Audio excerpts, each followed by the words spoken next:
Social मीडियामुळे जगभरातील लोकांशी संपर्क साधता येतो आणि जगातील कुठलीही माहिती सोशल मीडियाच्या माध्यमातून त्वरित उपलब्ध होते. सोशल मीडियामुळे एका क्षणात बातमी जगाच्या कानाकोपऱ्यात पोहोचते.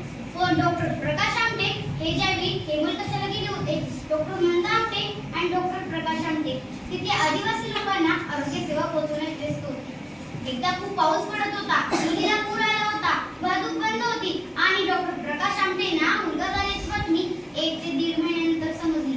आता मात्र बातमी, व्हिडिओ, फोटो एकाच वेळात व्हायरल होतात. सोशल मीडिया हे एक पोलीस आहे जे प्रकाश देण्याचे काम करते आणि चुकीच्या हातात पडले तर आग लावण्याचे काम करते. त्यामुळे आपली सद्विवेक बुद्धी जागी ठेवून सोशल मीडियाचा वापर वरदान म्हणून केला जाऊ शकतो. जर विवेक गमावला तर नक्कीच सापडू शकतो. शिक्षण, बातम्या आणि इतर विषयांवर ज्ञान मिळवणे सोपे झाले आहे. त्यामुळे आपली कला, कौशल्ये आणि विचार लोकांपर्यंत पोहोचवता येतात. आज अनेक व्यवसाय ऑफलाईन जगातून ऑनलाईन सोशल मीडियावर आले आहेत.